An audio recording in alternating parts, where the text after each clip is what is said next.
Detail చూస్తే ముఖ్యమంత్రి చంద్రబాబు నాయుడు ఇవాళ మార్కాపురం జిల్లాలో పర్యటించనున్నారు. ఈ పర్యటనలో భాగంగా ఆయన కీలకమైన వెలిగొండ ప్రాజెక్టు ఫీడర్ కెనాల్ పనులను పరిశీలించడంతో పాటు పలు అభివృద్ధి కార్యక్రమాల్లో పాల్గొనున్నారు. సీఎం పర్యటనకు సంబంధించి జిల్లా యంత్రాంగం అన్ని ఏర్పాట్లను పూర్తి చేసింది.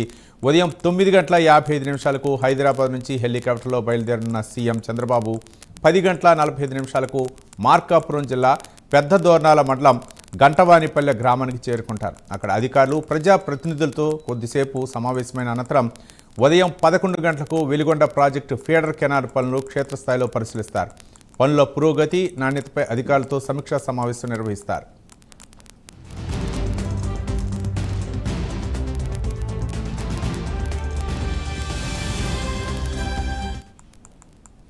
ఈ సందర్భంగా ప్రాజెక్టు నిర్వాసితులకు ఆయన పరిహారం చెక్కులను పంపిణీ చేస్తారు. అనంతరం మధ్యాహ్నం 12:20 నిర్వాసితులతో ప్రత్యేకంగా సమావేశమై వారి సమస్యలు, ఇబ్బందులను అడిగి తెలుసుకుంటారు.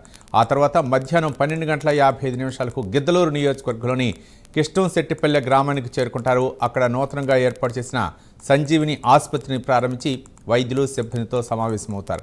ఆసుపత్రి ప్రారంభోత్సవం అనంతరం జరిగే బహిరంగ సభలో సీఎం ప్రసంగిస్తారు. ఆ తర్వాత స్థానిక ప్రజలు, ప్రజాప్రతినిధులు, పార్టీ శ్రేణులతో గార్డెన్ మీటింగ్లో పాల్గొని అభివృద్ధి అంశాలపై చర్చిస్తారు. సాయంత్రం 5:15 అక్కడి నుంచి హెలికాప్టర్లో గుంటూరుకు తిరుగు పయనమవుతారు. ముఖ్యమంత్రి పర్యటన నేపథ్యంలో ఎలాంటి అవాంఛనీయ ఘటనలు జరగకుండా భారీ బందోబస్తు ఏర్పాటు చేశారు పోలీసులు.